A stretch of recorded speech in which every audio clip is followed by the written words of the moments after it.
झलक के मंच पर नीति टेलर ने किया बड़ा खुलासा, बताया खुद से जुड़ा अहम राज, जिसके बारे में लोग थे अब तक अनजान। नीति के दर्द को देखकर इमोशनल हुए बाकी कंटेस्टेंट्स और जजेस। टीवी के डांसिंग रियलिटी शो झलक दिखला जा के मंच पर नीति टेलर ने एक बड़ा खुलासा करते हुए ये बताया है कि उनका जब जन्म हुआ था तो एक ब्लू बेबी के तौर पर उनका जन्म हुआ था और उनके दिल में छेद था और उनका बचपन बेहद कठिनाइयों से गुजरा है। उन्हें घूमने फिरने की आज़ादी नहीं थी, उन्हें ज़्यादा मेहनत करने की भी अनुमति नहीं थी। इतना ही नहीं, उन्हें अम्यूज़मेंट पार्क वगैरह जाने की भी अनुमति नहीं मिलती थी। वो बचपन में लोगों के बचपन को देखकर बस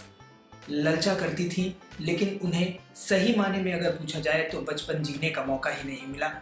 और ये बातें वो इसलिए कर रही थी क्योंकि वो लगातार ज़्यादा मेहनत नहीं कर सकती हैं और झलक के मंच पर जब से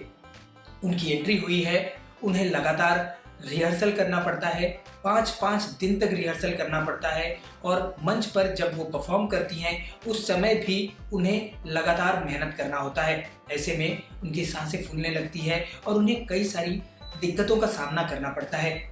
लेकिन फिर भी इसके लिए कभी भी उन्होंने एक्सक्यूज़ नहीं किया और उन्हें ये तकलीफ़ है ये उनकी परफॉर्मेंस में कभी भी दिखाई नहीं दिया। लेकिन जब बीते एपिसोड में उनकी परफॉर्मेंस में एक लड़खड़ाहट देखी गई, उसके बाद उन्होंने सभी से अपनी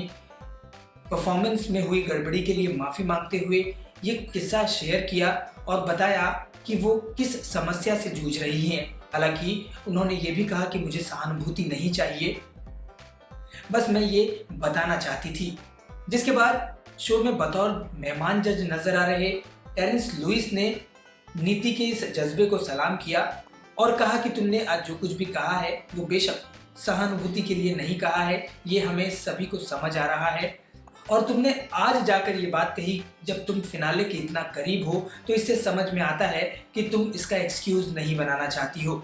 लेकिन फिर भी तुम्हारी गड़बड़ी को हम नज़रअंदाज नहीं कर सकते। और उसके बाद फिर नीति को 8 अंक मिले जो सबसे कम नंबर होते हैं, लेकिन फिर भी नीति मायूस नहीं हुई हैं और उन्होंने वादा किया है कि वो अगली परफॉर्मेंस में खुद को बेहतर साबित ज़रूर करेंगी। टीवी और झलक से जुड़ी इसी तरह की खबरें लगातार पाने के लिए आप जुड़े रहिए हमारे चैनल से और अपनी प्रतिक्रिया कमेंट्स के जरिए हम तक ज़रूर पहुंचाएं।